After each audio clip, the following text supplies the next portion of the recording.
Hello student, how are you. I hope कि आप सब सही होंगे। मैंने कल आपको क्लास 10th के चैप्टर सेकेंड 2.2 का फर्स्ट क्वेश्चन बताया था। आज मैं उसी एक्सरसाइज 2.2 का सेकंड क्वेश्चन आपको बताने जा रही हूँ, जिसमें आपको पूछा गया है कि एक द्विघात बहुपद याद कीजिए जिसके शून्यकों का योग तथा गुणनफल क्रमशः दी गई संख्याएँ हैं। बच्चों, कल वाले क्वेश्चन क्या था? कल वाला क्वेश्चन हमें ये था कि हमें एक द्विघात बहुपद दी गई हुई थी, हमें उसके क्या निकालने थे? शून्यक निकालने थे, ठीक है, और उनकी जांच करनी थी, जो मैंने कल वाली वीडियो में बताई। और आज वाले क्वेश्चन में उसने हमें पहले ही दिया गया है कि बहुपद याद करना है। इसमें हमें बहुपद नहीं दिया गया है। कल वाले में क्या दिया गया था? बहुपद दिया गया था और शून्यक निकालने थे। आज वाले में हमें शून्यक दिए गए हैं और क्या निकालने हैं? बहुपद निकालनी है। तो देखते हैं स्टूडेंट इनको कैसे करते हैं। बहुत ही सिंपल है इन क्वेश्चनों को बनाना, बस सिर्फ हमें समझने की ज़रूरत है इन क्वेश्चनों को, ठीक है। सबसे पहले हमें दिया गया है शून्यकों का योग। क्या दिया गया है? जो चीज़ें हमें दी जाती है ना स्टूडेंट, उसे हमें पहले लिख लेना चाहिए। तो हम लिख लेते हैं शून्यकों का योग। शून्यकों का योग क्या होता है बोला था मैंने? अल्फ़ा प्लस बीटा होता है बोला था, जो हमें कितना दिया गया है? 1/4। ये हमें क्वेश्चन में दिया गया है। उसने बोला ना जिसके शून्यकों का योग तथा गुणनफल क्रमशः दी हुई संख्याएं हैं। दी हुई संख्याएं क्या हैं? 1/4 और -1। तो शून्यकों का योग अल्फ़ा प्लस बीटा हमारे पास कितना है? 1/4। अब क्या आएगा? शून्यकों का गुणनफल। शून्यकों का गुणनफल। गुणनफल किससे डिनोट करते हैं? Alpha beta. Alpha into beta हमें कितना दिया गया है? -1। ये दो चीज़ें तो हमें क्वेश्चन में दी गई थी। अब हमें निकालना क्या है? बहुपद। तो द्विघाती समीकरण होती है, जनरल इक्वेशन होती है जो ना द्विघात समीकरण की, द्विघात बहुपद क्या होती है?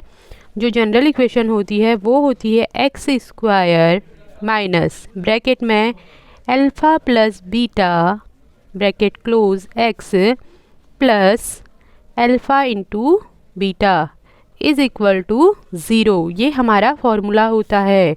क्या होता है? x² minus alpha plus beta bracket के बाहर x plus alpha into beta is equal to 0। तो चलिए अब इनके मान को इसमें पुट कर देते हैं। हमें अल्फ़ा प्लस बीटा भी पता है और अल्फ़ा इंटू बीटा भी पता है ना, जो हमें क्वेश्चन में दिया हुआ था। और अगर आप वैसे खोल के इक्वेशन लिखना चाहें तो लिखेंगे x² माइनस शून्यकों का योग, फिर ब्रैकेट के बाहर x प्लस शून्यकों का गुणनफल इज़ इक्वल टू 0, ठीक है। तो चलिए पुट करते हैं हम। x² ऐसे ही रहेगा माइनस अल्फ़ा प्लस बीटा की वैल्यू कितनी है? 1/4। फिर ब्रैकेट खुला तो x आ गया प्लस अल्फ़ा इंटू बीटा की वैल्यू कितनी है? -1 इज़ इक्वल टू 0। अब देखो हमें 1/4 के रूप में नहीं चाहिए, हमें सिर्फ सिंगल डिजिट चाहिए होती है। तो हम क्या करेंगे? एलसीएम ले लेंगे। अगर हम इनका एलसीएम लेंगे तो हमारे पास एलसीएम में क्या आएगा? नीचे पूरे के अपॉन में 4 आ जाएगा, ठीक है ना। अब देखो यहाँ पे 1 है, जब हमने इससे इसको इंटू करेंगे क्योंकि हमने नीचे 4 लाए हैं तो यहाँ भी क्या आ जाएगा? अगर हम क्रॉस मल्टीप्लिकेशन करते हैं तो 4x² माइनस, अब 4 क्योंकि 4 तो यहाँ है तो 4 कितनी बार इंटू होगा? 1 टाइम्स, तो 1x माइनस प्लस माइनस हो जाता है और 1 से 4 को क्रॉस मल्टीप्लिकेशन करेंगे तो भी 4 आएगा इज़ इक्वल टू 0। इतना समझ में आया? हमने क्या किया? एलसीएम ले लिया 4 को। जब हमने 4 को एलसीएम लिया तो हम अगर 4 को 1 से 4 को इंटू करते हैं तो हमारे पास 4 आता है, और यहाँ पे अंश पे क्या था? 4 था, इसलिए हमने 1 लिया, और यहाँ पे भी 1 था तो हमने इसको भी 4 से इंटू किया तो क्या आया? -4 आया इज़ इक्वल टू 0। अब हमें अपॉन में नहीं चाहिए तो हमारे पास वैल्यू आएगी 4x² माइनस x, 1 लिखो ना लिखो उससे फ़र्क नहीं पड़ता स्टूडेंट, -4 इज़ इक्वल टू 0। यही क्या है? इसका एक द्विघात बहुपद है। अब द्विघात बहुपद किसे कहते हैं? जिसकी x की वैल्यू जिसमें सबसे ज़्यादा क्या होती है? 2 होती है, मतलब कि 2 घातें होती है, उसे क्या कहते हैं? द्विघातीय बहुपद कहते हैं। आई होप कि आपको ये क्वेश्चन समझ में आया होगा। चलिए इसी का एक और क्वेश्चन देख लेते हैं। सेकंड क्वेश्चन हमें इसमें दिया गया है कि -1/4, 1/4 सेकंड क्वेश्चन है। अब इसमें भी हम जब सॉल्व करेंगे इसको तो सबसे पहले वही लिखेंगे जो हमें दिया गया है। क्या दिया गया है? सबसे पहले हमें दिया गया है शून्यकों का योग, या आप योगफल लिख सकते हैं। योग क्या होता है? Alpha plus beta is equal to क्या दिया गया है हमें? -1/4। ठीक है स्टूडेंट। और दूसरी चीज़ दी गई हमें शून्यकों का गुणनफल, जो क्या होती है? Alpha into beta is equal to 1/4। अब द्विघातीय बहुपद क्या होता है बोला था मैंने? जनरल इक्वेशन क्या होती है द्विघातीय बहुपद की? ये आपको आना चाहिए, कभी एक नंबर में भी पूछा जा सकता है कि द्विघातीय बहुपद की जनरल इक्वेशन क्या होती है? क्या होती है?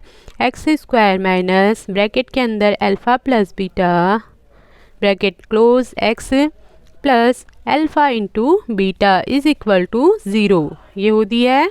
अब इनमें सिर्फ सिंपली मान पुट कर देना है। x² तो ऐसा ही रहेगा, माइनस अल्फ़ा प्लस बीटा की वैल्यू कितनी है? -1/4। ठीक है। अब हम इसी के साथ x भी ले लेते हैं। ब्रैकेट इसलिए लगाया क्योंकि 2 माइनस आ रहे हैं। हाँ, क्योंकि अभी मैं माइनस और माइनस को अगर जब मैं इस ब्रैकेट को खोलूँगी तो माइनस माइनस प्लस हो जाएंगे। और प्लस अल्फ़ा इंटू बीटा की वैल्यू पहले से ही कितनी है? 1/4 इज इक्वल टू 0। तो अब अगर हम ब्रैकेट खोलते हैं तो हमारे पास आता है x² minus minus plus 1/4 x plus 1/4 is equal to 0। जब हम इसमें से 4 को एलसीएम लेते हैं तो हमारे पास 4 आ गया। इन दोनों में तो 4 है तो 1 1 ही रहेगा ऊपर, लेकिन इसमें 4 नहीं है तो 4x² plus x plus 1 is equal to 0। अब इस 4 को हम इधर ले जाएंगे तो हमारे पास बचेगा क्या? 4x² plus x plus 1 is equal to 0। यही हमारी क्या है? इसमें द्विघातीय समीकरण है। आई होप कि आपको ये समझ में आया होगा। ये सिंपली सा क्वेश्चन है और ये बोर्ड एग्जाम में कभी 1-2 नंबर का पूछा जाता है। इसमें आपको सिर्फ ये पता होना चाहिए द्विघातीय बहुपद की जनरल इक्वेशन क्या होती है। क्या होती है? x² minus alpha plus beta bracket close x plus alpha into beta is equal to 0। जब आप इसमें मान पुट करते हैं तो आपकी क्या निकल जाती है? द्विघातीय बहुपद निकल जाती है। द्विघातीय बहुपद में x की टर्म सबसे ज़्यादा क्या होती है? x की पावर सबसे ज़्यादा क्या होती है? 2 होती है। ठीक है स्टूडेंट, आई होप कि आपको ये सब समझ में आ गया होगा।